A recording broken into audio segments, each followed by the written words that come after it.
Exxon Mobil just out with its earnings. It is a beat when it comes to the bottom line. Earnings per share coming in at an adjusted profit of $2.05 a share. That beat the consensus estimate of $1.93.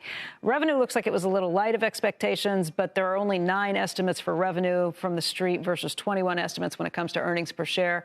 It does look like $84.9 billion versus the $91 billion the street was expecting, but that is a huge gain from where we were last year. Talking about those gains in oil prices. Last year, the company had $46.5 billion in revenue. Last year, that quarter, for this quarter, the most recent quarter, it was $84.97 billion. So you're talking about the price of oil just substantially increasing. As a result, the company's been able to really strengthen its balance sheet. They say that they paid down $20 billion in debt.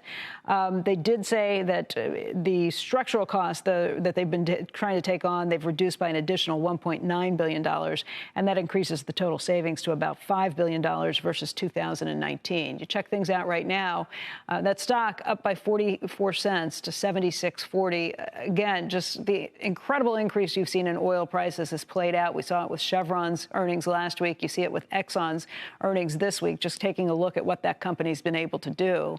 Exxon Mobil's chairman and CEO, Darren Woods, is going to be joining us this morning at 8:10 a.m. Eastern time to talk more about the results and much more about what he sees, what their expectations are for not only what they're doing with the company, but where they see oil prices headed as well, because that has been something to watch. WTI, just over the last month, has seen gains of 17.2%.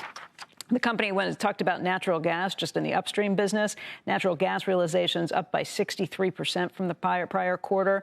Oil equivalent production in the fourth quarter, 3.8 million barrels a day. And we'll talk more about all of these things, what they expect production volumes to be for 2022 as well.